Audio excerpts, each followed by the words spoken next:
Okay जी sir, नया पास paper करने लगे हैं जिसकी रिक्वायरमेंट है कि आपने नोट बनाना है, एक तो इंटेंजिबल एसेट्स पे और दूसरा करेक्शन ऑफ एरर पे।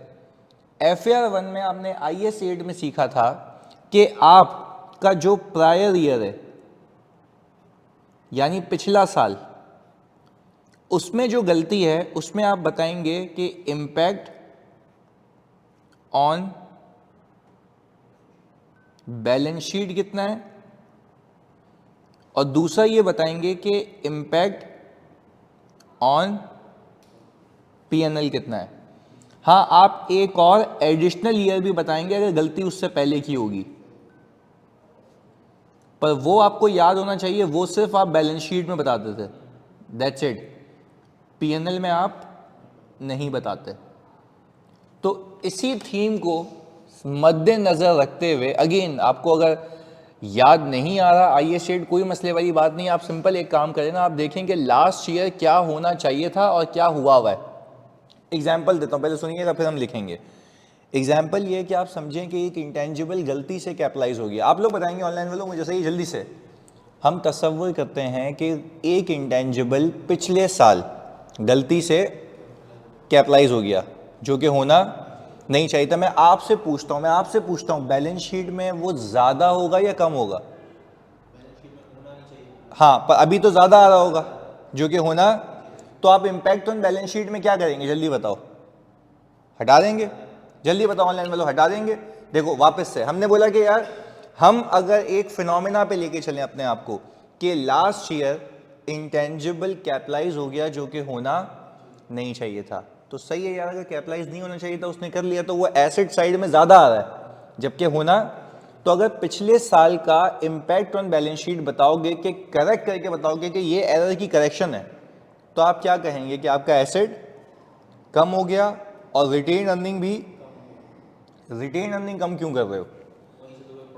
वहीं से तो प्रॉफिट मिल जाएगा, यानी आप पूरा का पूरा राइट ऑफ करेंगे। सिर्फ समझाने के लिए तो एक रिकैप था ये कि यार एक चीज एक्सपेंस आउट होने के बजाय एसेट में पड़ी हुई है, तो अगर एसेट को हटा देता उस वक्त तो क्या मेरा एसेट रिड्यूस हो जाता? यस। और एट द सेम टाइम मेरी रिटेन अर्निंग भी, तो क्योंकि वो मुझे पता ही इस साल लगा है, तो पिछले साल की चीज़ें सही करते हुए आप बोलेंगे कि भाई एसेट एसेट नहीं होता, प्रॉफिट प्रॉफिट नहीं होता, तो दोनों को कम कर देंगे। क्लैरिटी है? चलें जी, ये अगर आप कहते हैं तो मैं आप लोगों को भेज देता हूँ सवाल, अभी भेज देता हूँ, 1 मिनट दीजिएगा बस।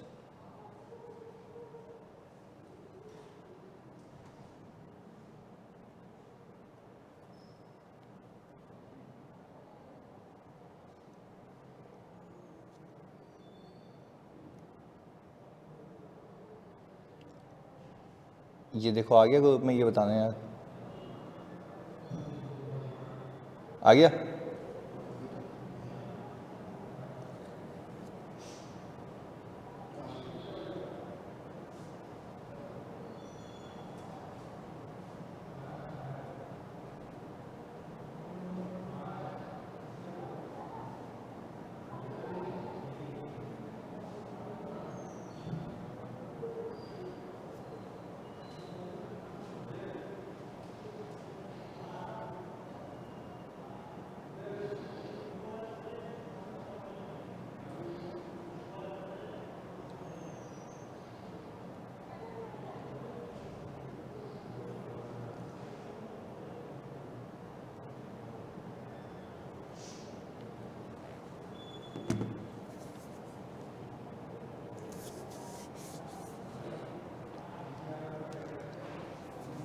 अच्छा, इस सवाल में अच्छी खासी गेम है, हाँ, तो मतलब देख के करना।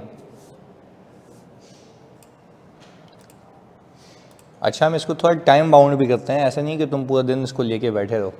तो ये अभी समझें 11:28 हो रहे हैं ना, तो ये आपने कर लेना है 11:45 तक।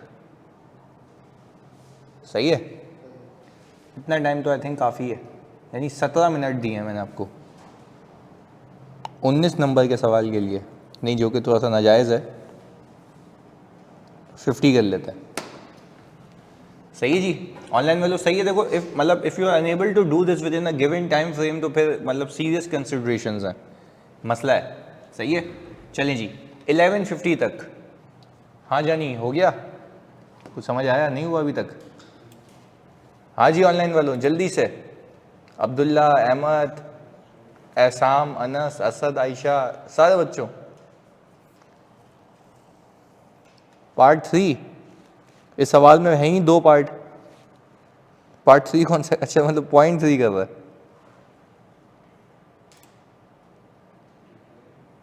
ओके अच्छा, अगर ऊपर के 2 पार्ट हो गए तो क्या हम उसको डिस्कस करें या फिर आप पहले पूरा कंप्लीट कर रहे हैं? कर लें, जल्दी बताएं ऑनलाइन वालों, जल्दी से बताएं। फर्स्ट 2 इजी हैं, वील सी के दैट आर इजी और नॉट। पहले कर लेते हैं, ओके आ जाएं, अभी कर लेते हैं। ओके अभी देख लेते हैं ना, फिर हम आपको पार्ट 3 का टाइम देंगे ना, मतलब आज तभी तो क्लास लगाई है प्रैक्टिस के लिए। इधर हमने ये कहा following information pertains to intangible assets of हडेरो लिमिटेड। चलें जी, ऑन May 1, तुम लोगों को विजिबल है ना ये? On May 1, 2022 HL acquired an 8-year license at a cost of rupees 174 million. HL plans to use the license for 6 years. अच्छा भाई, license are traded in at an active market, सही जी, यानी वो कह रहा है इसकी एक्टिव मार्केट है। अगर इस लाइसेंस की एक्टिव मार्केट है तो इसका मतलब यह है कि ये फेयर वैल्यू पे जा सकता है। एज ऑन 31 दिसंबर 2022, मतलब ये जो मैं बात कर रहा हूं ये बात हो रही है ईयर एंड की। 31 December 2022, the fair value of a new license valid for 8 years is 192। वो कह रहा है कि नए लाइसेंस की जो फेयर वैल्यू आ रही है 31 दिसंबर पे वो 192 मिलियन है न्यू की, जो पेडी पैक लाइसेंस है। आगे, while older licenses sell at a fair value of new license less 2 million for each month of the license already been use. वो कह रहा है कि अगर आप फेयर वैल्यू निकालना चाहते हो पुराने लाइसेंस की तो नए लाइसेंस में से जितने महीने हो चुके हैं वो माइनस करो, उसकी वो वैल्यू होगी। तो ये उसने एक असेसमेंट का तरीका बताया। अच्छा, अब कहने का मतलब ये है कि हम नीचे जाके देखें अगर, तो वो कहता है HL यूज करता है revaluation model for subsequent measurement of its intangible assets where possible and account for revaluation using net replacement value. वही वाली बात कि आप अक्यूमुलेटेड को नेट कर देते हैं। Depreciation and amortisation are charge using straight line method. चलें जी, अब एक एक करके देखते हैं। मुझे एक बात बताओ, यहाँ पे मेरे पास ओपनिंग बैलेंस तो फिर कुछ भी नहीं रहा, क्योंकि ये लाइसेंस तो इसी साल खरीदा गया है। एग्री करते हो इस बात को ऑनलाइन वालों? जल्दी बताओ। हाँ जी, एग्री करते हो इस बात को? आ जाएं जी आगे। फिर मैंने कहा अगर मैं लाइसेंस की स्पेसिफिकली बात करूं तो मैंने इसको एडिशन किया है, यानी परचेज किया है कितने पे? 174 मिलियन पे, सही है। अच्छा, अगर हम वैसे ही इसका नोट बनाए अलग से सिर्फ इसका, चाहिए इसके साथ ही आ जाएगा वरना, अगर इसका अलग से नोट बनाए तो आपको याद होगा कि हम ये कहते हैं कि हम सबसे पहले जो बनाते हैं कॉस्ट का कॉलम बनाते हैं। अच्छा, ओपनिंग बैलेंस कितना है? 0। एडिशन आपकी कितनी आ गई? 174। अच्छा, फिर हम आते हैं यहाँ पे अक्यूमुलेटेड अमोर्टाइजेशन। ओपनिंग बैलेंस कितना है भाई? 0। अच्छा, अब आ गई अमोर्टाइजेशन फॉर द ईयर। तो ज़रा यहाँ पे एक गेम छुपी हुई है, वो देखनी है, ज़रा आए भाई। मुझे एक बात बताओ, अगर मैं अमोर्टाइजेशन फॉर द ईयर निकालना चाहता हूँ तो इसकी लाइफ कितनी बता रही है? 6 साल, क्योंकि 8 साल तो वैसे है पर मैं यूज़ करूँगा 6 साल। एग्रीड। चलें, मैंने कहा कि मैं 174 को डिवाइडेड बाय 6 नहीं करूँगा, इसमें से पहले माइनस करूँगा रेजिडुअल वैल्यू। नहीं, अभी देखते हैं ना। हाँ अब सुनना, अब रेजिडुअल वैल्यू कितनी बचेगी? मुझे लगता है कि 2 सालों की बच जाएगी, यानी अजम्पशन वापस से। मुझे बताओ उसने क्या कहा है कि इस एसिड की देखो, अगर मैं पूरे 8 साल तक चलाता ना, इसकी कोई रेजिडुअल वैल्यू नहीं रहती, खत्म हो जाता। पर मैं कितना चला रहा हूं? 6 साल तक। तो मतलब 2 साल की वैल्यू बाकी रहेगी, 2 साल की वैल्यू। अच्छा अब इसको निकालने के 2 तरीके हैं कि रिमेनिंग 2 इयर्स वैल्यू, सही ना? इसके निकालने के 2 तरीके हैं मेरे बच्चों। इधर मैंने कहा ये हर महीने कितने से कम होगा? 2 से, ऐसा ही है। अच्छा तो मुझे बताओ, अगर मैं ये कहूं तो ये बताओ कितना आता है? 48। मेरे लिए सीधी सीधी ये वैल्यू बच जाएगी ना, रेजिडुअल वैल्यू। बात समझ आती है ये वाली? कि देखो अगर आखिरी के 2 साल देखो तो आखिरी के 2 साल में कम होते होते होते होते होते तो 2 साल की वैल्यू बच जाएगी ना, क्योंकि आप तो कर ये रहे हो कि हर महीने के हिसाब से देख रहे हो कि वो अमोर्टाइज हो रहा है, यानी रिड्यूस होता जा रहा है। तो आखिर के महीनों में, नहीं आखिरी के 2 सालों में कितनी वैल्यू बच जाएगी? 48। ऑल्टरनेटिवली भी कर सकते हो। ऑल्टरनेटिव क्या है इसका, आओ देखते हैं। ऑल्टरनेटिव क्या है ये देख लेते हैं, रेजिडुअल वैल्यू निकालने का तरीका। मुझे बताओ आपने ये खरीदा कब है? मई 1 में। इसके 6 साल कब खत्म हो रहे हैं? हाँ जी, 2023, 24, 25, 26, 27, 28। 28 में खत्म हो रहे हैं ना। तो आप यूं भी तो कर सकते हो ना कि अगर आप देखो कि उस वक्त फेयर वैल्यू क्या बची होगी, तो आपने 174 मिलियन का परचेज किया है, एग्री करते हो? अच्छा भाई, इसमें से आप माइनस करते हैं 2 के हिसाब से, 12 के हिसाब से 6, क्या आता है?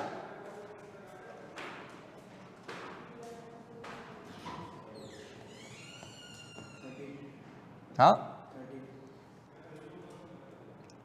30 आता है। अच्छा अब हम ये कह रहे हैं कि हम अगर मई के हिसाब से चल रहे हैं, मतलब हम तो खैर ये देखेंगे ना कि यार उस वक्त हमारी वैल्यू क्या होगी जब ये 6ठे साल के एंड पे होगा। तो हम ये कह रहे हैं कि यार या तो उसको पीछे ले आओ, यानी जो वैल्यू बची हुई है, अगर मैं यहां से कैलकुलेशन करता हूं, लेट से कि भाई मैं बोलता हूं 2 के हिसाब से 12 महीने हैं और कितने साल हैं? 2 साल हैं, तो ये बचना चाहिए 48 कि ये वैल्यू बच रही है। अच्छा अब अगर मैं 174 उठाता हूं यहां से, ये वाला अमाउंट, सही है जी, ये आ रहा है। अच्छा इसको 192 में से माइनस करना, वैसे ही समझने के लिए। आंसर मैच क्यों नहीं हो रहा? ये तो मैच होना चाहिए। 48, तो यानी हमने यहाँ पे ये गलत लिया है ना, 192 से फेयर वैल्यू देख रहे हैं ना, कैलकुलेशन खराब नहीं होनी चाहिए, सही है। तो ये आ गया 2। अब देखो दोनों तरीके हैं ना हमारे पास समझाने के लिए, कि अगर मेरे बच्चों में ये कहता हूं कि मैंने 192 की आज वैल्यू है फ्रेश लाइसेंस की, तो उसमें से अगर मैं 6 साल कटा दूं तो उसकी वैल्यू कितनी बचनी चाहिए? तो या तो मैं रिमेनिंग 2 साल की ले लूं, वो भी 48, तो बात दोनों में एक ही है। ऑनलाइन वाले पहले बताओ ये बात समझ आती है? दोनों तरीकों से कराने का मतलब ये है कि दोनों तरीके समझ आने चाहिए। क्लैरिटी है? पक्की बात है? कायनात कह रही है ओके सर हो गया। एहसाम आप बता दो, अनस आप बता दो। ओके अभी बता देते हैं, फिजा वापस से बता देते हैं। देखो वापस से वो ये कह रहा है आप 31 दिसंबर पे आ गए, सही है। दूसरा वापस से बताते हैं आपको, आप 31 दिसंबर पे आ गए, सही है अहमद, वापस से बता रहा हूँ। आप 31 दिसंबर पे आ गए, आपको 31 दिसंबर पे कहा जा रहा है कि भाई ये देखो कि एसिड रीवैल्यूएशन मॉडल पे, मैंने कहा सही है। एसिड की फेयर वैल्यू फ्रेश लाइसेंस की कितनी है अहमद, जल्दी बताते हो? अहमद और फिजा दोनों बताते हो, फ्रेश लाइसेंस की फेयर वैल्यू कितनी है साल के आखिर में, फ्रेश लाइसेंस की, जल्दी बताएं। 192, वेरी गुड, चलें ओके समझ आ गया। 192, क्या मैंने 192 पिक की? ये रही फ्रेश लाइसेंस की। बट क्या आपके पास फ्रेश लाइसेंस है? क्या आपके पास फ्रेश लाइसेंस है या ओल्ड लाइसेंस है? ओल्ड। वो क्या कह रहा है कि फ्रेश लाइसेंस की फेयर वैल्यू 192 होगी और जो कि ओल्डर लाइसेंसेस होंगे वो बेचे जाएंगे न्यू लाइसेंस की वैल्यू में से 2 मिलियन पर महाना माइनस करा दो। एग्रीड? यहां तक बात समझ आती है फिजा एंड अहमद? जल्दी बताओ, यहां तक बात समझ आती है? Okay good. हमने क्या कहा? हमने कहा यार यहां पे रेजिडुअल वैल्यू छुपी हुई है। मुझे कैसे पता लगा छुपी हुई है? भाई लाइफ है 8 ईयर्स, मैं चलाऊंगा 6 साल, तो मैंने कहा आओ असेस करते हैं दो तरीकों से कि रेजिडुअल वैल्यू कितनी होगी। मैंने कहा पहले दूसरा वाला तरीका कर लेते हैं जो मतलब लॉजिकल भी लगेगा आपको। मैंने कहा आज 31 दिसंबर के ऊपर 192 उस लाइसेंस की वैल्यू है जो कि फ्रेश है। क्या ये अपडेटेड वैल्यू है? मोस्ट रिलायबल वैल्यू है। मैंने 174 इसलिए नहीं लिया अपना वाला क्योंकि वो ओल्ड वैल्यू है। अपडेटेड वैल्यू कितनी है? 192। ये बात समझ आती है? ऑनलाइन वाले पहले यहां तक बताओ, अपडेटेड वैल्यू कितनी है? 192। ऐसा है मेरे बच्चों? ओके, यानी आप तो ये देखते हैं ना कि आपको मोस्ट रिलायबल रेजिडुअल वैल्यू लेनी है, ऐसा ही है। तो वो 174 से आएगी या 192 से आएगी? 192 से आएगी। मैंने कहा ये वैल्यू उठा ली मैंने। अब मैंने कहा अगर मैं अपनी एक्विजिशन डेट से 2 मिलियन महाना माइनस करूं तो छठे साल के आखिर तक कुल मिला के कितना माइनस हो जाना चाहिए? तो आप ये करें ना, 2 इंटू 12 इंटू 6, इसका आंसर कितना आता है? 1, यानी 144 वैल्यू डिक्लाइन हो जाएगी। तो इस अपडेटेड 192 में से कितनी बचेगी? 48। बात समझ आती है? अब क्लियर है अहमद? फिजा क्लियर है? यानी मैं 31 दिसंबर पे खड़ा हुआ हूं, 192 की अपडेटेड वैल्यू है और मैं कह रहा हूं कि जितना वैल्यू में डिक्लाइन आ जाए छठे साल के आखिर में कितनी वैल्यू होगी, that is my residual value. क्या मुझे उसको डेप्रिशिएट करना है? नहीं, तो वो मैं हटा के अमोर्टाइज करूंगा। अब बताओ बात समझ आती है? और मैंने इसलिए भी मिटवाया क्योंकि ऐसा हो ही नहीं सकता था कि ये मैच ना हो, क्योंकि दोनों में फिलॉसफी सेम है ना, तो आउट तो हो ही नहीं सकता। चलें, पक्की बात है, ऑनलाइन वालों कंफर्मेशन मांग रहा हूं आप सबसे, बिल्कुल क्लियर होना चाहिए।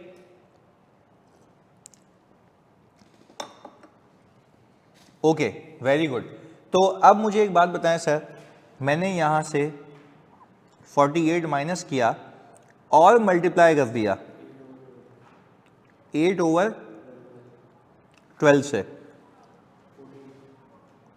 14 की अमोर्टाइजेशन आती है, ऐसा ही है। तो ये तो आ गई 14 की अमोर्टाइजेशन फॉर द ईयर। हाँ जी, इसमें कोई आवश्यकता? ये कितने लोगों ने गलत किया था? हाँ, अब समझ आई बात कि कैसे ख्याल रखना। ऑनलाइन में तुम्हें तुम्हारी माँ की कसम सच बताना है, कितने लोगों ने गलत किया था? सच्ची में सही बताना बिल्कुल। फिजा कह रही है मैंने, कायनात कह रही है मैंने। ओके, तो अब बताओ कहानी समझ आती है? Very good Ayesha. आयशा कह रही है हमने बिल्कुल सही किया था। ओके, रेजिडुअल वैल्यू नहीं निकाली थी तो मतलब गलती हो गया ना भाई, सही है। तो खैर चलो, अब आपको सोचने का सलीका आ गया कि ये है। तो मैंने ऐसे ही तो नहीं कहा था कि भाई आज हम अच्छा सवाल करेंगे, तो उसमें अच्छी चीज़ें पूछी हैं उसने, नो डाउट। चलें, एक तो ये हो गया लाइसेंस की अमोर्टाइजेशन का पंगा। अब आप यहाँ पे, आपको अगर याद हो बचपन की कहानी, तो आप ये कहते हैं एडजस्टमेंट अगेंस्ट कॉस्ट। कितना हो गया ये? 14। अच्छा, इसका हरगिज मतलब ये नहीं है कि आप अमोर्टाइजेशन रिवर्स कर रहे हैं और नेट कर रहे हैं कॉस्ट में। और ये आ गया एडजस्टमेंट अगेंस्ट अक्यूमुलेटेड अमोर्टाइजेशन, सही है जी। अच्छा, एडजस्टमेंट अगेंस्ट अक्यूमुलेटेड अमोर्टाइजेशन जो है वो कितनी आ गई?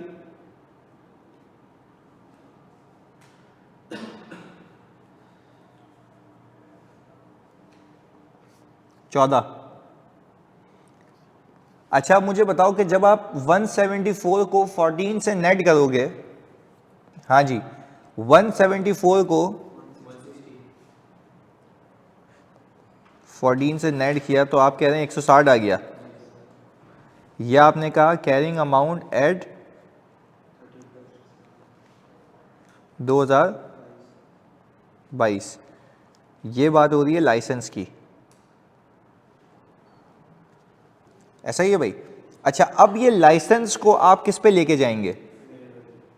फेयर वैल्यू पे।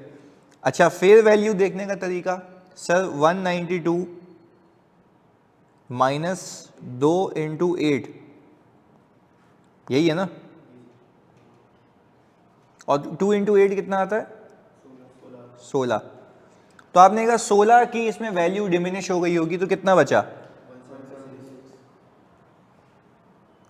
तो आपके पास यहां से यहां तक सरप्लस आ रहा है।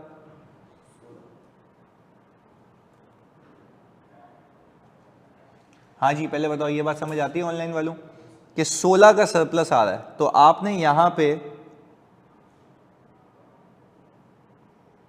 रीवैल्यूएशन सरप्लस ओसीआई में फेंक दिया 16 का।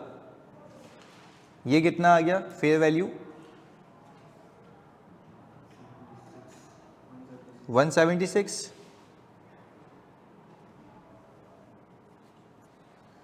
ये हिसाब किताब आ गया। क्लैरिटी है? अच्छा, अब ये तो अक्यूमुलेटेड सर इसको रिड्यूस करता रहेगा या अक्यूमुलेटेड जीरो हो चुका है? जीरो हो चुका है। तो आपकी ऑल टुगेदर एसेट की जो फेयर वैल्यू वो कितने पे आ गई? 176 पे। हाँ जी बच्चों, यहाँ तक क्लैरिटी है? चलें जी आगे। हमने कहा आई होप आप दूसरा भी कर चुके होंगे। क्या कहते हैं, क्या होप हमारी सही है? ये वाला दूसरी एडजस्टमेंट हो चुकी है? हो गई? हाँ जी ऑनलाइन वालों, ये हो चुकी है। करें ये भी डिस्कस,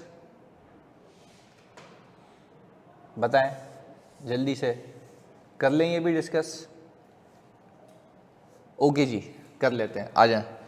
हमने कहा on July 1, 2022 HL acquired operation management software at a cost of rupees 410 million.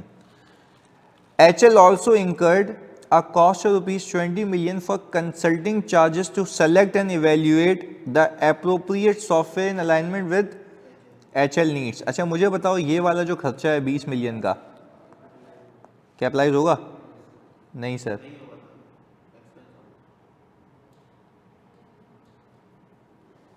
Expense out, यही किया था। हाँ जी ऑनलाइन वालों, कितने लोगों ने इसको कैपलाइज किया था? पूछ रहा हूँ। हाँ जी, कितने लोगों ने कर लिया था गलती से? ऑनेस्टी से बताना है, हम सीख रहे हैं।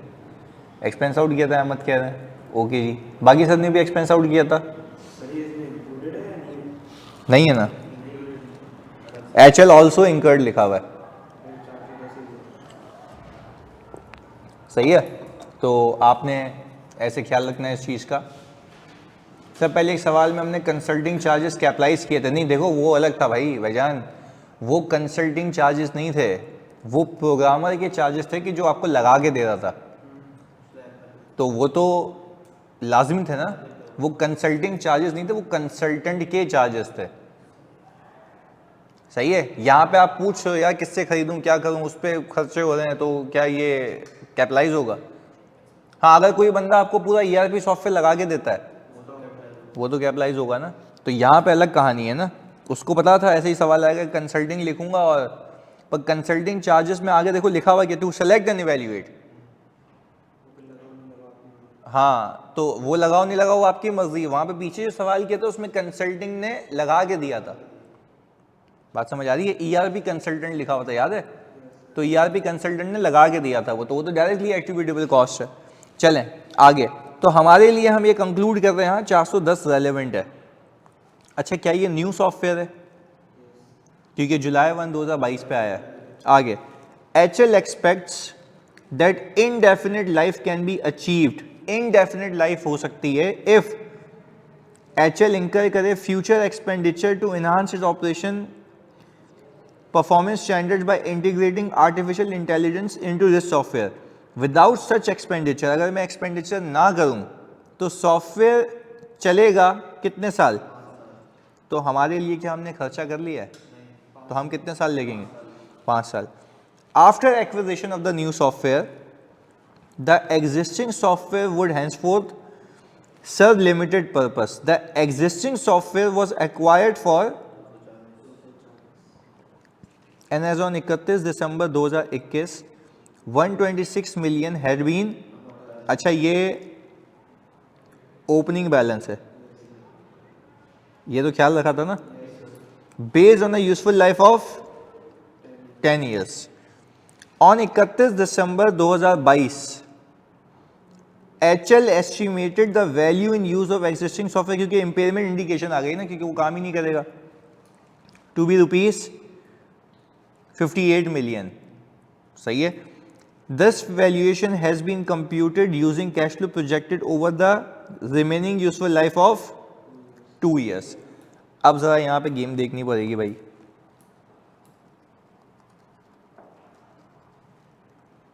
अब जरा यहां पे गेम देखनी पड़ेगी। अच्छा भाई, हमने कहा कि हम अभी बात कर रहे हैं किसकी, सॉफ्टवेयर की। तो यहां पे हिसाब किताब कर लेते हैं सॉफ्टवेयर का। सबसे पहले आ जाएं आप ओल्ड पे, जिस पे आपने गलती करी होगी।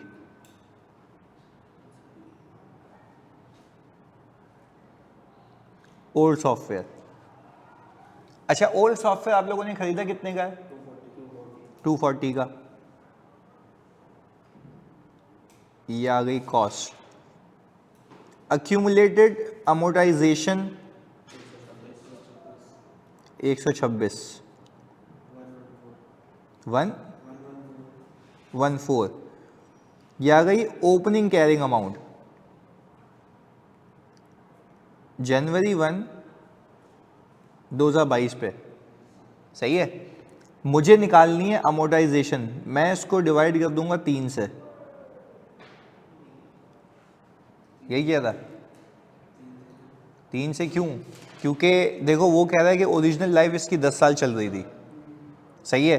पर क्योंकि इम्पेयरमेंट टेस्टिंग की है साल के आखिर में, और मैंने प्रेजेंट वैल्यू ली है रिमेनिंग कैश फ्लोज की, तो 31 दिसंबर पे अगर 2 साल की लाइफ है वैल्यू इन यूज निकालने के लिए, तो साल के शुरू में कितनी होगी? 3 साल। और मैंने कॉस्ट की जगह कैरिंग अमाउंट इसलिए लिया क्योंकि मैं इसको 3 से डिवाइड करूंगा तो जो ऑलरेडी डेप्रिशिएट हुआ है वो वापस हो जाएगा। तो मैंने इसलिए मैंने उसको अलहदगी में पहले कैरिंग अमाउंट निकाली, और फिर तो कितनी आती है डेप्रिसिएशन या अमोर्टाइजेशन?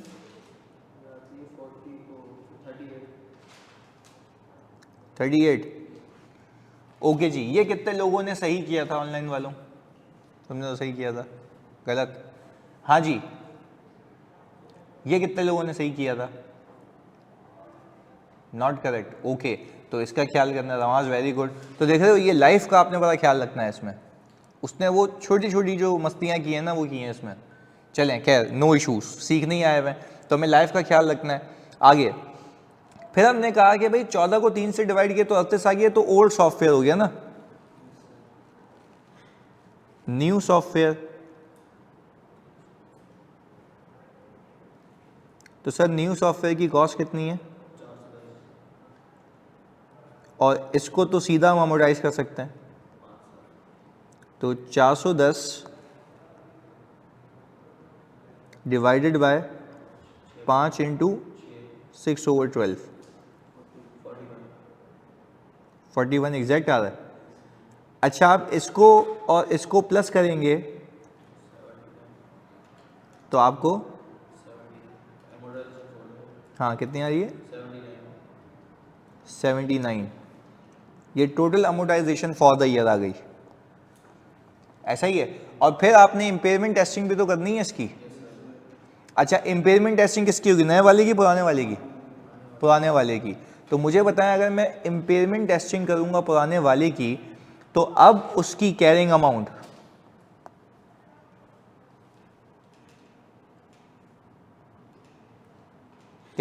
कितनी है?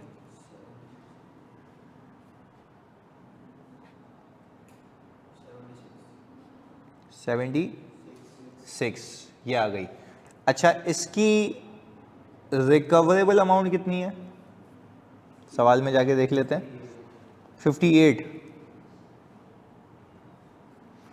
तो आपकी इम्पेयरमेंट कितनी आ रही है?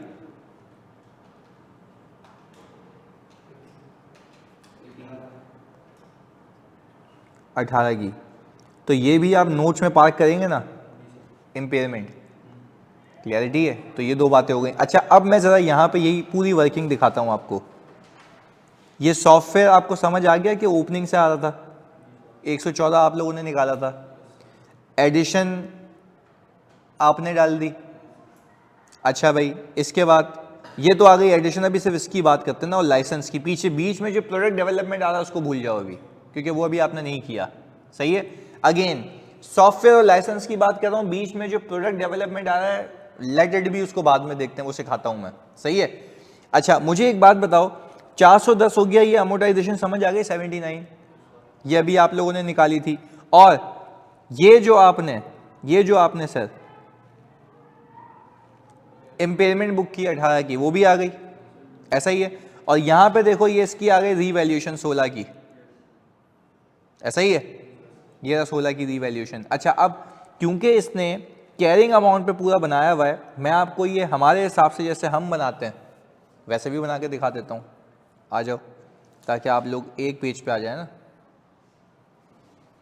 तो हमने कहा हम बना रहे नोट्स टू दी एफएस। अच्छा सबसे पहले हम बात कर लेते हैं सर लाइसेंस की और सॉफ्टवेयर की। Cost as at January 1, 2022, accumulated amortisation 2022 January. I believe कि लाइसेंस तो नहीं है,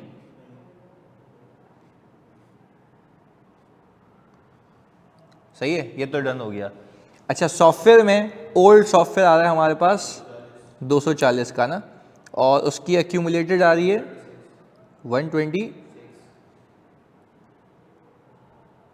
126 है। ओके ये कितना आ गया 114। फिर हमने 2 अकाउंट खोलना सीखे,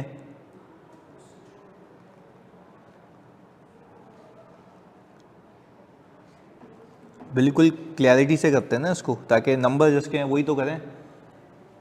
हमारा वाला फॉर्मेट ज़्यादा अच्छा है ना, बस अभी कर लेते हैं ना, अभी देखो अभी सही तभी तो मैं करवा रहा हूँ, हम अभी कर लेते हैं हमारा वाला फॉर्मेट आगे।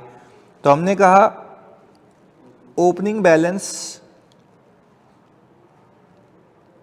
जनवरी 2022 पे, इस पे कुछ भी नहीं है 240। और फिर आपने कहा सर यहाँ पे आ गया accumulated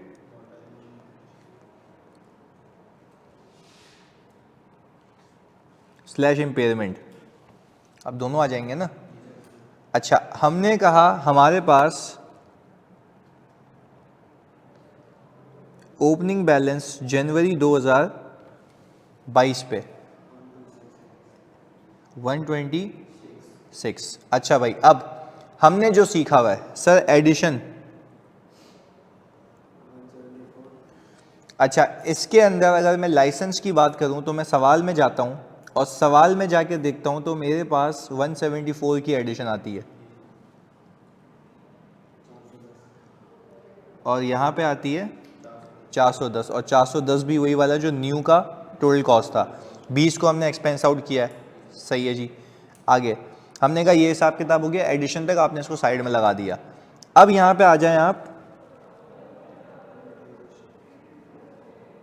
amortisation for the year. License के लिए अगर मैं नीचे जाऊं तो आपने कहा 79 है, बल्कि नहीं सॉफ्टवेयर के लिए 79 है, तो ये आ गया 79। सही है। और लाइसेंस के लिए आपने निकाली थी 14।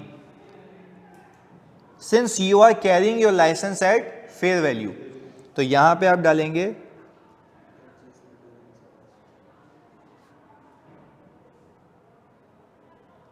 अगेंस्ट कॉस्ट, 14 आ गया, और यहां पे आ गया एडजस्टमेंट अगेंस्ट अक्यूमुलेटेड अमोर्टाइजेशन।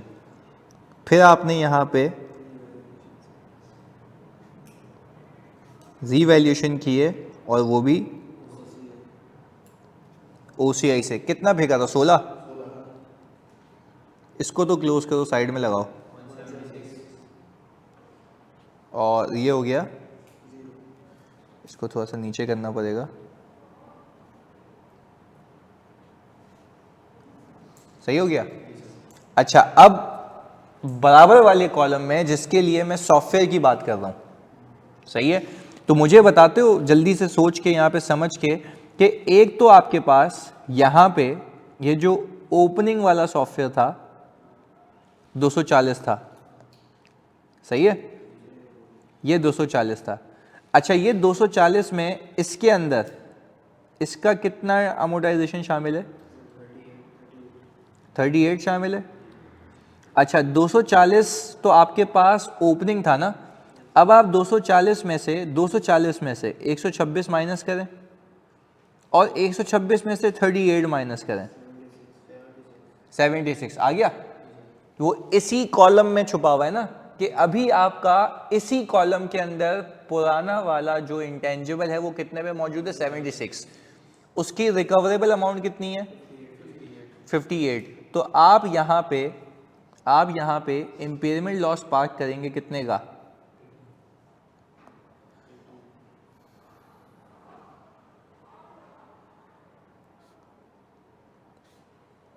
18 का। आपने इसको इंक्रीज कर दिया। अच्छा, जैसे ही आपने इसको इंक्रीज किया, अब बताओ आप कि आपके पास अक्यूमुलेटेड अमोर्टाइजेशन स्लैश इम्पेयरमेंट कितनी हो गई? क्योंकि सब इसमें आ गया ना। कितना आता है?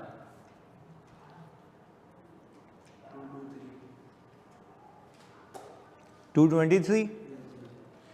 अच्छा, यहाँ पे ऐसा कुछ नहीं है, यहाँ पे ऐसा कुछ नहीं है। हमने कहा ये कितना आ गया टोटल? 240, 410, 650। अच्छा, अब आप 650 में से ये 223 माइनस करेंगे, 427। ये भी कितना आ रहा है? सही है। उसने वो नेट बुक वैल्यू पे बनाया हुआ है, हमने कॉस्ट और क्यूमुलेटेड को रखा हुआ है, जो कि मतलब ज़्यादा सही भी रहता है। हाँ जी बच्चों, बात क्लियर है? तो ये दो कॉलम तो हो गए तुम्हारे,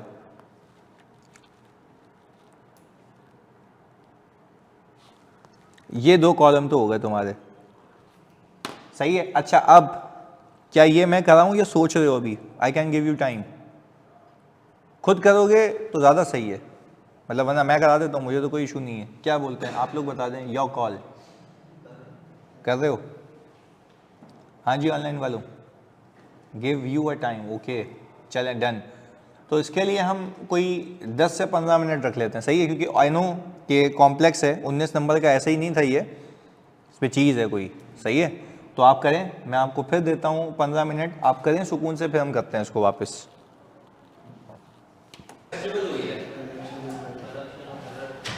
याद नहीं आ रहा करेक्शन ऑफ एरर,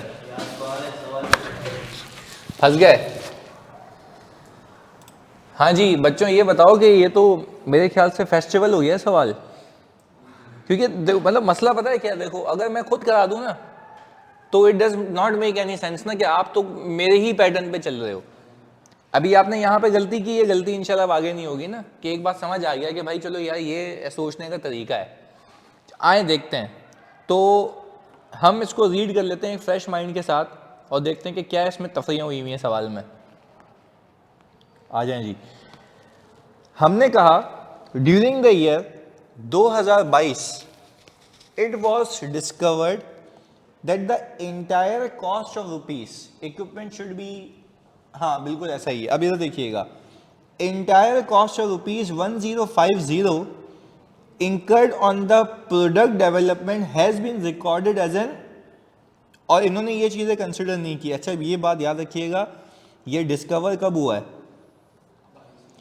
यानी पिछले साल ये रिपोर्ट हो चुका है। एग्रीड? चलें जी आगे। वो बोल ये रहा है कि प्रोडक्ट की डेवलपमेंट शुरू हुई थी 1 अगस्त 2021 में, पिछले साल, up till the launch of date of October 2022 the following directly attributable cost were incurred. Staff की सैलरी आ रही है, इक्विपमेंट आ रहा है, कंज्यूमेबल आ रहे हैं, कंसल्टेंट की फी आ रही है। अब यहाँ पे भी कंसल्टेंट आ गया, पर यहाँ पे कंसल्टेंट देखते हैं कि अभी अपेरेंटली लाजमी लग रहा है इसके लिए, क्योंकि उसके बगैर तो वो बन ही नहीं सकता। अच्छा आगे अब देखिएगा, इधर इधर फोकस के साथ। मुझे यहाँ पे ना एक एबनॉर्मेलिटी लग रही है इक्विपमेंट। ये है सर टेंजिबल, ये का जाना चाहिए। हाँ अलबत्ता इसका जो डेप्रिसिएशन है वो इंटेंजिबल में कैपिटलाइज होना चाहिए। यानी हम कहते हैं ना कि एक पीपी, अब एग्जांपल दे रहा हूँ मैं तुम लोगों को, जो सॉफ्टवेयर हाउसेज होते हैं ना, मैंने बड़े ऑडिट किए हैं सॉफ्टवेयर हाउस के। जो सॉफ्टवेयर हाउसेज होते हैं, सॉफ्टवेयर हाउसेज करते क्या हैं, सॉफ्टवेयर बनाते हैं, ऐसे ही ना कस्टमर को डिलीवर करते हैं। अब इनको ये देखना होता है कि यार मैं जो सॉफ्टवेयर बना के दे रहा हूँ उसकी कॉस्ट क्या है, सही है ना। तो वो कहते हैं एक तो लोगों की सैलरी, सही है, फिर वो कहते हैं जिस कंप्यूटर पे वो बन रहा है, तो जितना टाइम 4 महीने 5 महीने जितना टाइम जब मैं कंप्यूटर पे वो सॉफ्टवेयर बना रहा था, तो कंप्यूटर तो एक फिक्स एसेट है, वो तो मैं ऑलरेडी लेके आया हुआ हूँ, पर उसका जो डेप्रिसिएशन है वो यूजेज है, वो पीएनएल में नहीं जाएगा, वो इंटेंजिबल की कॉस्ट का पार्ट बनेगा क्योंकि वो उसके लिए यूज हो रहा है। हाँ अगर वो एडमिनिस्ट्रेटिव पर्पस के लिए यूज हो रहा था तो पीएनएल में जाता। जैसे फॉर एग्जांपल लोगों की सैलरी प्रोसेस हो रही है, सारी चीजें, ये क्या है, एडमिन है। पीएनएल पहले बताओ, ऑनलाइन वालों बात समझ आती है कि ये क्यों कह रहा हूं मैं कि ये जो है टेंजिबल एसेट है और इसका जो डेप्रिसिएशन है वो इंटेंजिबल में कैपिटलाइज हो जाएगा, डायरेक्टली एट्रीब्यूटेबल है। एग्रीड। अच्छा भाई आगे देखते हैं क्या कह रहा है। The recognition criteria for capitalisation of internally generated intangible asset 1 फ़रवरी को इस साल में मीट हुआ है। All the cost have been incurred immediately except the equipment purchase specifically for the product development on September 1. The useful life of the developed product is estimated to be 8 years. अच्छा अब जरा यहाँ पे phenomena देखेंगे समझने के लिए। मैंने कहा मेरा जो लास्ट ईयर है वो है 2021, सही है। मेरा जो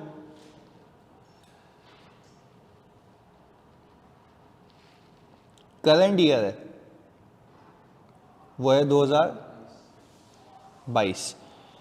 अच्छा अब अगर जरा देखें वो कह ये रहा है कि ड्यूरिंग द ईयर ये पता लगा कि entire cost of 1050 incurred on product development has been recorded as an intangible without considering the following parameters. ये पूरा का पूरा कहाँ मौजूद है, इंटेंजिबल में, ऐसा ही है। तो आप तो पहले ये देख लें कि अगर एरर निकालना चाहते हो तो पिछले साल तक कितना इंटेंजिबल में इसने रखा होगा, सही है। नहीं अब यही तो गेम है, 1050 नहीं होगा। अब सुनिएगा इधर, नहीं अब इधर देखते हैं सुकून से। मुझे बताओ सबसे पहले मैंने यहाँ पे स्टाफ की सैलरी उठाई,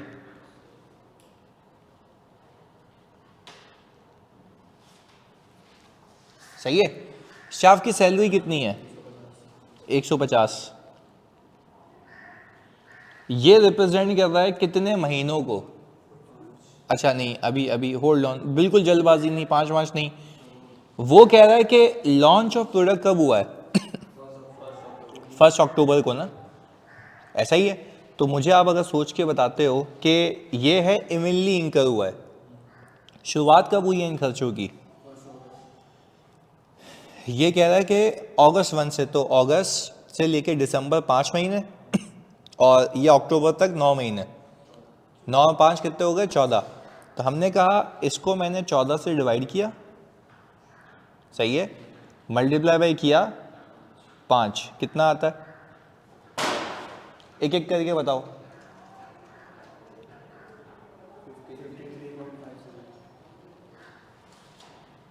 ये आता है, ये इस बाबू ने कर दिया कैपिटलाइज,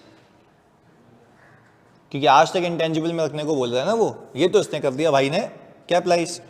अच्छा भाई इसके बाद क्या आ रहा है, पीपी, इसके बाद आ रहा है पीपी।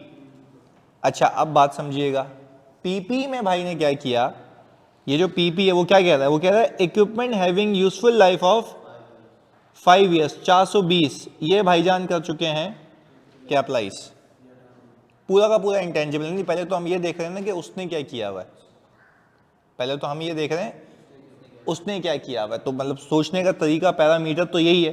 तो हमने कहा उसने पीपी कैपिटलाइज कर दिया है भाईजान यहाँ पे 420 का, सही है, ये किया हुआ है उसने। अच्छा, फिर हम आ गए कंज्यूमेबल्स पे।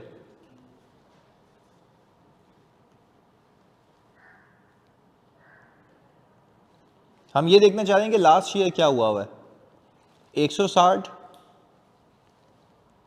को डिवाइड किया 14 से इंटू 5, 57.1 ये इसने कैपिटलाइज किया हुआ है। अच्छा, फिर इसके बाद आप आ गए कंसल्टेंट फी।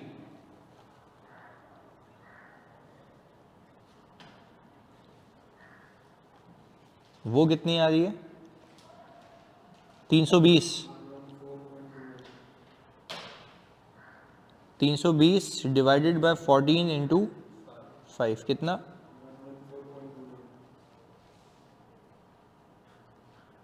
ये कैपिटलाइज हुआ है। इन सबको सम कर देंगे ना तो मुझे ये समझ आ जाएगी कि ये सारी तफरीयां पिछले साल हो चुकी हैं। कितना आता है बच्चों,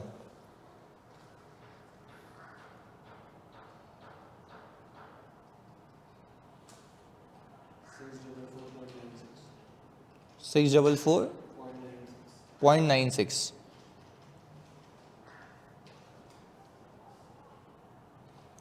अच्छा भाई, आप कह रहे हैं कि 644.96।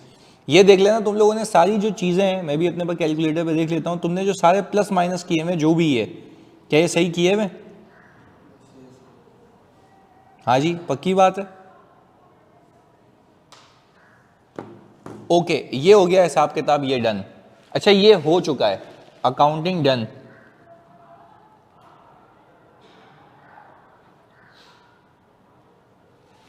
ये हुई हुई है। अच्छा, अब हम कह रहे हैं कि लास्ट ईयर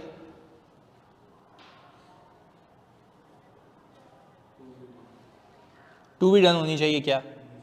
अच्छा, अब ज़रा मैं सिर्फ शॉर्टकट करूंगा, आप प्लीज़ मेरे लिए 150, 160 और 320 उठाएं।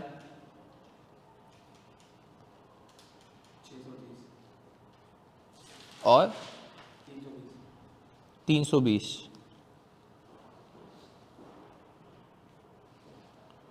ये हो गया। इसको हमने डिवाइड किया 14 से, मल्टीप्लाई किया 5 से, 225।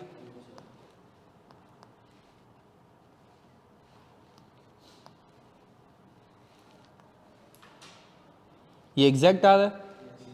अच्छा, तो अब मेरा आपसे सवाल ये, फिर ये पॉइंट्स में क्यों आ रहा है जब आप लोगों ने इतना एक्यूरेसी से निकाला है? मतलब नहीं नहीं नहीं, देखो ये तो 225 तुम एग्जैक्ट बता रहे हो ना, तो ये ऊपर वाला पॉइंट्स में किस पे भंड मारा है, जल्दी देखो। नहीं, ये वाले तो तुम जब इसको सम करके मल्टीप्लाई करो तो ये कैसे 225 आ रहा है? कहने का मतलब है ना, मतलब भाई अगर सबको प्लस कर रहे हो और ये टका टका आंसर आ रहा है तो ये कैसे आ रहा है?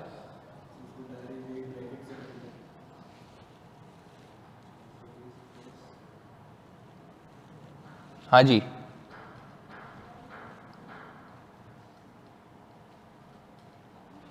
या तो हम इसको यूं कर लेते हैं 645, 645 आ रहा है एग्जैक्ट ना, तो ये कर लेते हैं, क्योंकि देखो राउंडिंग ऑफ पे नहीं होनी चाहिए ना, कहने का मतलब ये है। हाँ, एक बार सही कर दो तो सही करो।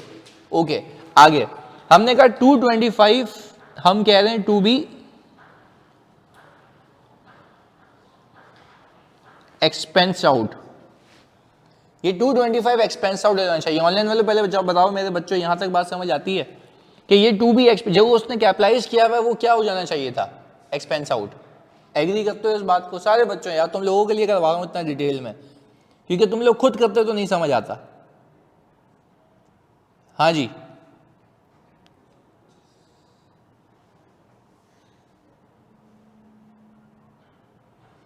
हाँ जी, जल्दी से सारे बच्चों, अभी तो एहसाम कह रहे हैं कि भाई सही है, बाकी बच्चे कहाँ गए?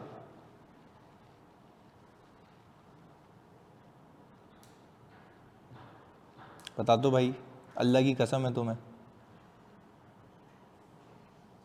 ओके जी, गुड। अब मैंने ये कहा, ये तो बात हो गई यहाँ तक इतनी सी, टू बी एक्सपेंस आउट वाली। फिर मसला ये है कि ये जो हमारे पास इक्विपमेंट है पीपी, सही है जी, इसको आप डिवाइड करेंगे, फोकस हो गया मेरे साथ, 5 से और मल्टीप्लाई बाय, कब खरीदा गया ये? सितंबर, अक्टूबर, नवंबर, दिसंबर, 4 महीने, 5 साल लाइफ है इसकी। हाँ जी, कितना आ रहा है? 28 का डेप्रिसिएशन, ऐसा ही है? ओके, अब जरा एक्सपेंस और एसेट देख लेते हैं। सही है जी, हम ये कह रहे हैं एक्सपेंस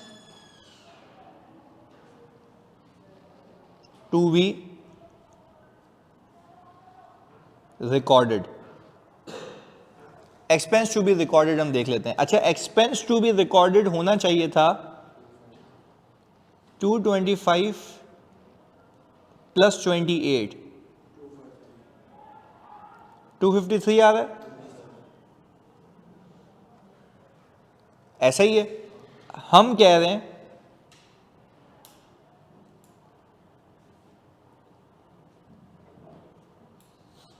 एक्सपेंस रिकॉर्डेड 0, ये बात समझ आई? एक्सपेंस रिकॉर्ड कितना हुआ है? 0, सब कैपिटलाइज हुआ है, तो तुम्हें आज भी पता लगेगा 1050 पे पड़ा हुआ है। एग्री करते हो? चलिए जी, तो क्या हम ये कह सकते हैं कि हमारे पास decrease in retain earning,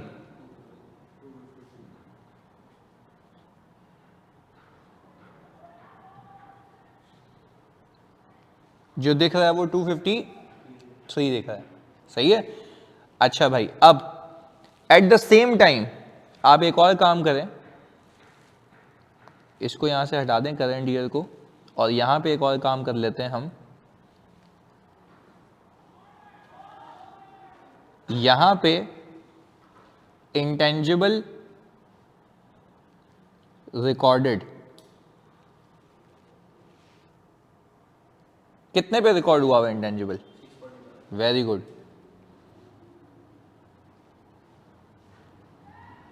intangible to be recorded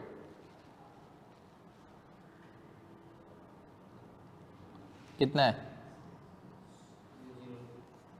क्यों? डेवलप क्राइटेरिया मीट नहीं हुआ था। अच्छा, तो हम ये कह सकते हैं रिडक्शन इन इंटेंजिबल्स, ऐसा ही है? इंटेंजिबल को इतने से गिरा देंगे, ऐसा ही है? चलें जी, ओके। मुझे एक बात, अच्छा क्या डेप्रिसिएशन अभी बुक हुआ है या हुआ ही नहीं है? हुआ ही नहीं था लास्ट ईयर, उसने तो पूरा का पूरा कैपिटलाइज करके रखा हुआ, तभी तो हमने बुक किया, 2.5 में शामिल है वो। अच्छा, अब हमने कहा PP two be recorded at, कितने का खरीदा था पीपी? इसमें से 28 माइनस करो, 392। पीपी रिकॉर्डेड एट 0,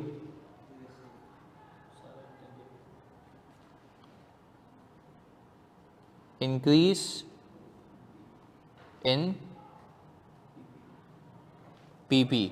सर हम अगर क्यूमुलेटिव एंट्री बना के देखें और अगर वो बैठ गया है तो इसका मतलब ये है कि हमने बिल्कुल सही किया है। अच्छा, मैंने तो इंटेंजिबल्स को डी रिकॉग्नाइज कर दिया, आप बताते हैं कितने से? ये क्यूमुलेटिव है? यस, ये सब है इसके अंदर, लास्ट ईयर तक होगा शामिल। फिर मैंने कहा पीपी को डेबिट करना है, सर ये तो एंट्री आउट हो गई। रिटेन अर्निंग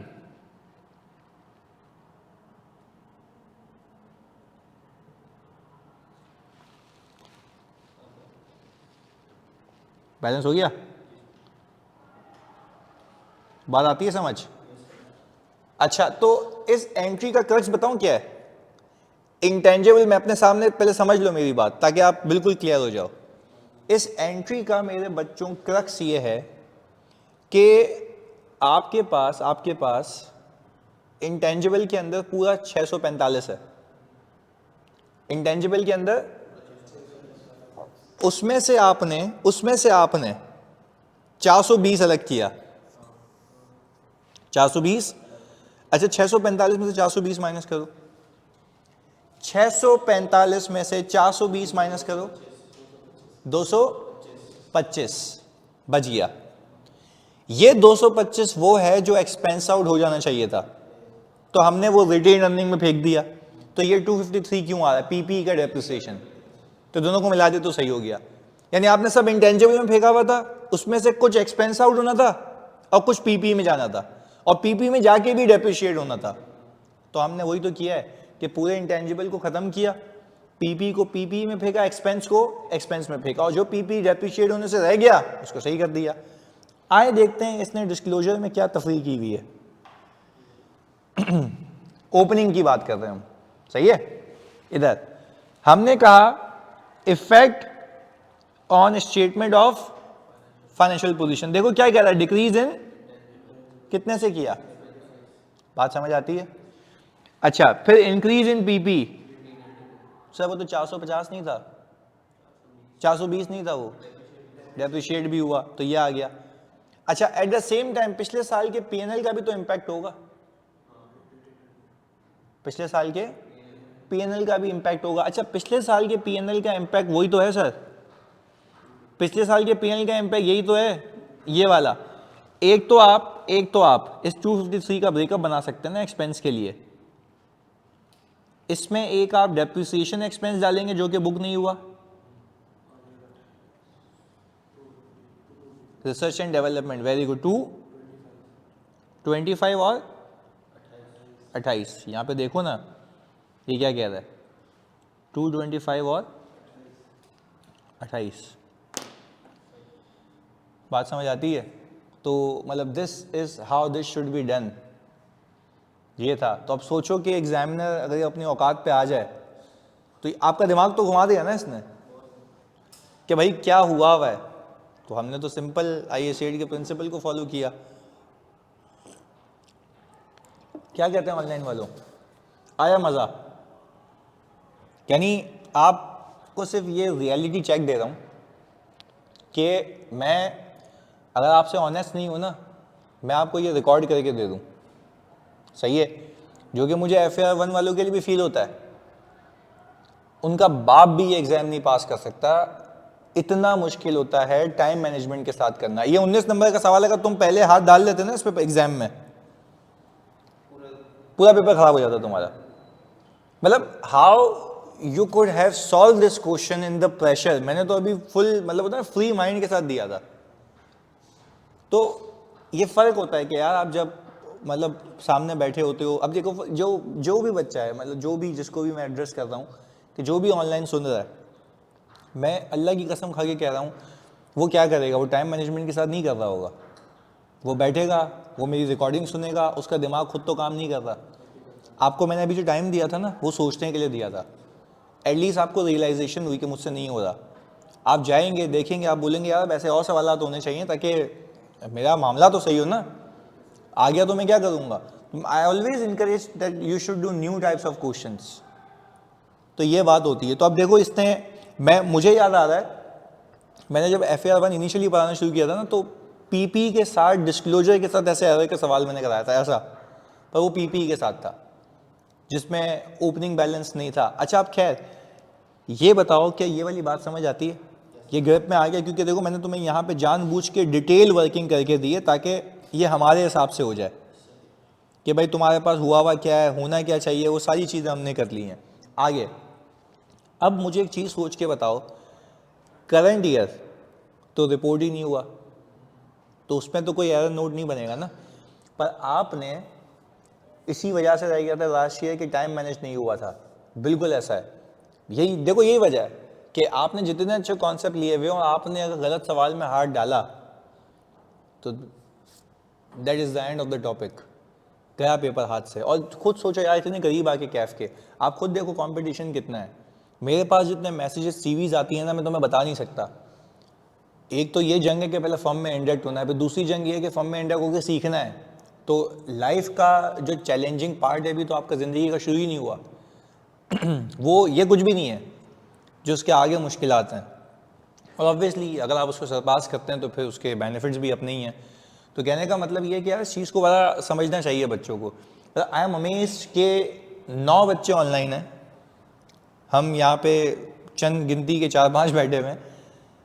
खुद देख लो हज़ारों के एडमिशन्स में, how they are going to pass the exam, मुझे ये नहीं समझ आ रहा। अच्छा, एक तो ये भी मसला है ना, जिसको चीज़ मैसर नहीं है उसको बड़ी कीमत का अंदाज़ा है। मैं इस्लामाबाद जाता हूँ, वहाँ पे बच्चे मुझे बोल रहे होते हैं सर कोई फिजिकल लगाएं, फिजिकल लगाएं, फिजिकल लगाएं, हमें आना है आपके पास। और वहाँ पे मेरे पास कैपेसिटी इशूज़ हैं। मतलब आई एम सीरियसली थिंकिंग कि वहाँ पे कुछ मतलब एक ले लूँ रूम वगैरह जहाँ पे सेटअप बना लूँ, जाऊँ तो वहाँ के लोग भी आके ले लें क्लास। लाहौर ऑडिट के लिए वो पागल हुए हैं कि भाई प्रैक्टिस सेशन आपने यहाँ कराने हैं, मतलब they are more than willing कि हम आएंगे। मसला ये है कि यहाँ पे मैसर होते हुए भी मतलब हालात ही हैं। तो मैं तो बड़ा अमेज होता हूँ, एक वक्त पे मैं सोचता हूँ कि यार मैंने दुबई जाना बंद किया इन लोगों के लिए। सीधी सी बात है यार, कौन मैं तुम मेरी जगह होते ना, मैं तुम्हें गारंटी से कहता हूँ चले जाते। 25 लाख रुपये मारना सही है, वो अल्लाह ने मुझे कहीं और से दे दिए, मैं वैसे ही अपना अल्लाह के करम से बरकत हो जाती है। अगेन वो एक जगह से होता, मैं उसके आगे फिर कमाता तो वो उससे भी ऊपर निकल जाता। कहने का मतलब ये है कि यार you should be serious about it. बहुत कम टाइम है, तुम सीखने आए हुए हो, ये सिर्फ क्लास लेके पास नहीं होता पेपर, बहुत मेहनत चाहिए। तुम क्यों देखो 100 में से 20% रिजल्ट, 18% रिजल्ट, वो वजह यही है ना कि बाकी सारे फेल होते हैं। तो खैर मतलब ये है कि अब क्या कर सकते हैं, है तो है, आप कर रहे हैं ऐसा। तो खैर चलें, अब मुझे बताएं इस पूरे सवाल के अंदर फॉर द ईयर में, जल्दी से बताओ ताकि इसको क्लोज करें। पूरे सवाल के अंदर फॉर द ईयर में ये क्राइटेरिया मीट हुआ है 1 फ़रवरी को। तो आप ज़रा सिर्फ ये करते हैं कि डेप्रिसिएशन निकालते हैं कि इस साल का कितना डेप्रिसिएशन, यानी 1 अक्टूबर तक, यानी फेब, मार्च, अप्रैल, मई, जून, जुलाई, अगस्त, सितंबर, 8 मंथ्स, 8 मंथ्स का डेप्रिसिएशन बताते हो।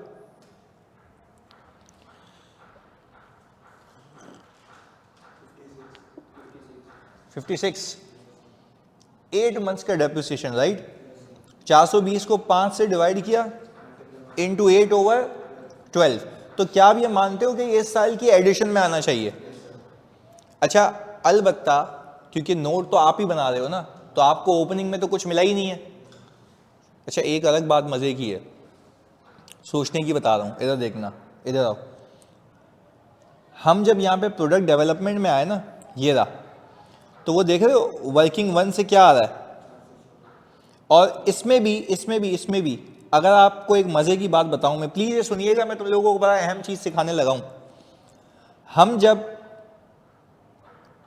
ये प्रोडक्ट डेवलपमेंट देख रहे हैं ना, इसका ये नोट बनाने का तरीका भी गलत है। मैं आपको सिखाता हूं, सुने, आप इस बात पे एग्री कर जाएंगे। अभी सुनना है तो मैं आपको सिखाता हूं, नोट बनाने का तरीका गलत है। इसमें ओपनिंग जो है चर्सी ने कुछ भी नहीं लिया हुआ, जबकि लास्ट ईयर तो कैपिटलाइजेशन हुई भी है। नहीं, ये बात समझ हुई भी है ना। असल में नोट पता कैसे बनता है, सुनना इसका, अगर मैं तुम्हें बिल्कुल सही वाला सिखाऊं। इधर हमने कहा कि सर यहां पे हम हेडिंग डालते हैं प्रोडक्ट डेवलपमेंट की।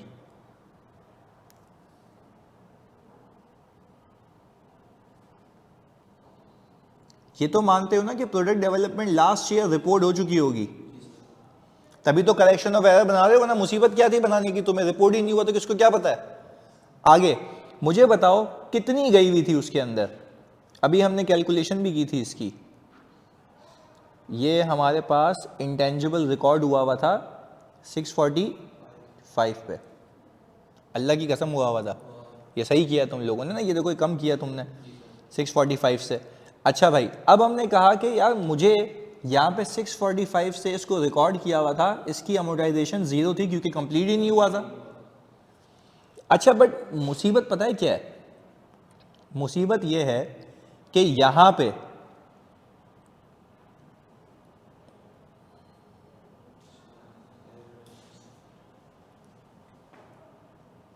और शेयर होल्डर को क्या वही है कि क्या चेंज हुआ है? तो यही तो तुमने नोट में बताया है। एग्जामिनर के सॉल्यूशन में इटसेल्फ ब्लेंडर है। भाई मुझे बताओ यहां पे कौन सा रेफरेंस दिया हुआ है उसने? बेवकूफी देखो, डायरेक्ट एडिशन। भाई उसको ये तो बता के पहले ओपनिंग भी तो सही किया है मैंने। अच्छा मुझे बताओ शेयर होल्डर नोट देख रहा है तो बोलेगा लास्ट शेयर रिपोर्ट हुआ तो ओपनिंग कहां गया? बात समझ आती है? अब देखो ये देखो, अच्छा चलो इसको ये भी करना हो ना तो या तो ऊपर प्रोडक्ट डेवलपमेंट पे नोट डाल देना। अच्छा अब ऐसा हम कह रहे हैं 645 कैसे? मुझे आप एक बात बताएं, क्या आपने अभी जो एरर नोट बनाया ये रहा, आपने क्या कहा कि 2021 में मेरे पास इंटेंजिबल 645 पे रिपोर्ट हुआ है, कैपिटलाइज हुआ था ना इतना, जिसके अंदर पीपी भी शामिल था, तो आपने हटा दिया। पीपी का तो पीपी के नोट में जाएगा, ऐसा ही है। अच्छा वो कह रहे हैं सर 645 कैसे? 1050 डिवाइड बाय 14 इंटू 5। अबे भाई 1050 के अंदर बाबू इक्विपमेंट भी पूरा आया हुआ है ना, उसको उसने ओवर द पीरियड तो अमोर्टाइज नहीं किया होगा।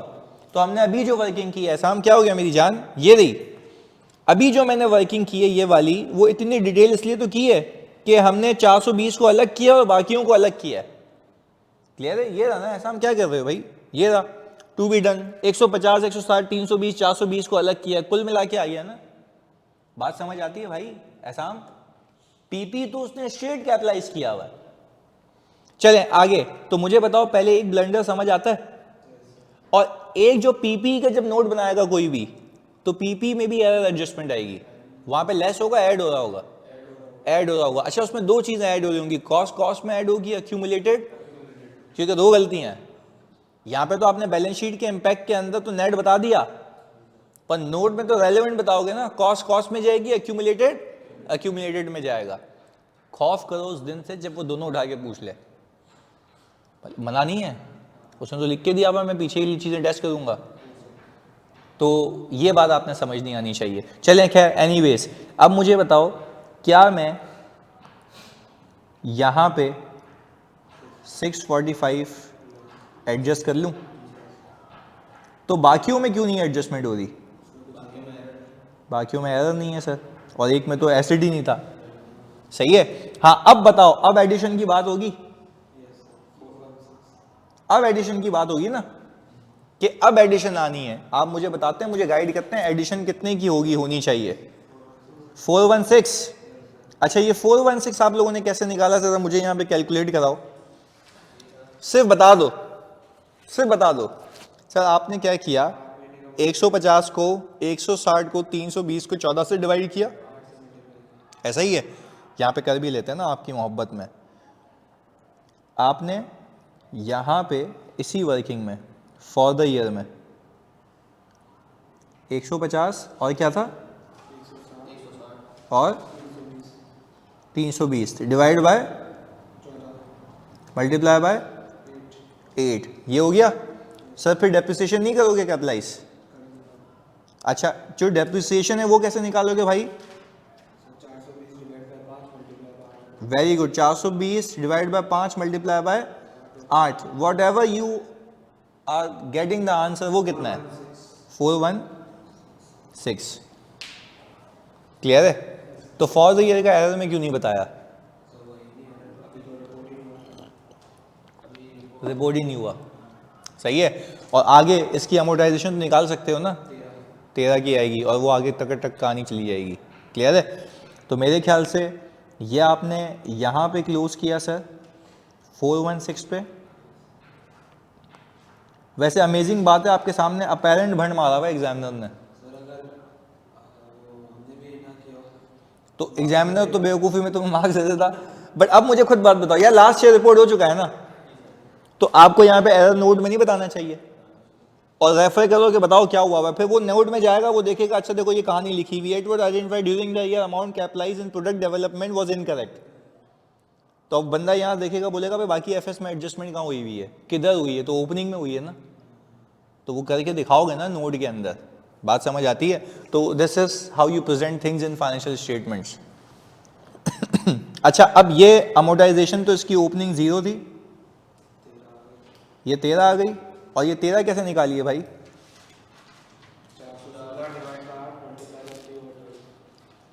देखो यहाँ पे इसने किया हुआ है 174, बल्कि तो ये तो उल्टा है, ये वाला है ना 3/12, 416 डिवाइडेड बाय 8 इंटू 3/12, ये कुछ भी नहीं आ रहा, तो ये आ गया 13।